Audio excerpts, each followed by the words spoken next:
L'autonomia del Veneto rientra perfettamente in un contesto europeo nel quale le regioni più efficienti diventano traino e non divisione. È quanto emerge dal roadshow di Confindustria, che ha incontrato nella sua sede veneziana i candidati delle varie forze politiche alle prossime europee. Presente il leader nazionale degli industriali Vincenzo Boccia, che assieme al presidente veneto Matteo Zoppas ha sottoposto all'attenzione dei candidati le proposte delle imprese per l'Europa di domani.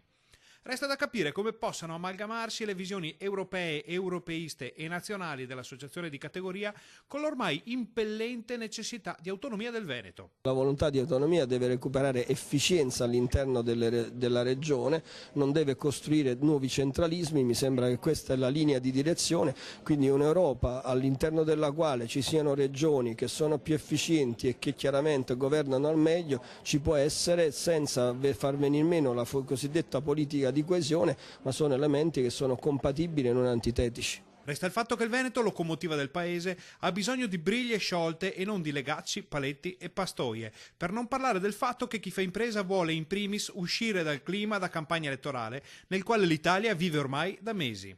Le imprese venete sono una delle locomotive d'Italia, senza scontentare gli altri. Siamo delle imprese molto importanti del nostro paese, siamo dei generatori di idee e di valore aggiunto, dobbiamo poterlo capitalizzare perché le zavorre che noi abbiamo da questo sistema paese devono vedere un trend che si inverte, quindi senza fare puntare per forza il dito su questa classe politica di oggi, ma in genere abbiamo bisogno che la politica cominci a invertire il trend. Ecco quindi il richiamo di Confindustria alla politica.